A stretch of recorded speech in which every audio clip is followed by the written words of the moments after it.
let's look at this question. They gave us, they said if bx plus c equal to what? E minus ax, what is the value of x? If bx plus c equal to e minus ax, what is the value of x? So this question is very simple, very easy.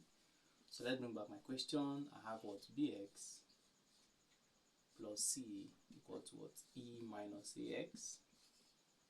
Alright, so from here, since I'm looking at what's the value of x, I'm looking for x. So just like saying make x is about the formula. So very simple. So this value of x will move. X will move. Collect what? The same like terms. So I have what? Bx, x is coming, becomes plus ax equal to what? So I'm left with e, and c is coming over and becomes minus c. Right. So from here now, what's common? I have what? X is common here, so I can easily factorize x from this part of the what equation. I can easily factorize x. So if I should factorize x, I will now be left with what? X, open bracket, what? B plus a equal to what? E minus c. So from here, I'm looking for the value of x. So I'll divide both sides by what? B plus a.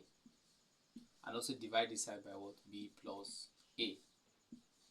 Alright, so b plus a will remove b plus a. So I'm left with what? X equal to e minus c over what? B plus a. This is my final answer. So if you like and enjoy the video, kindly subscribe for more. Bye bye.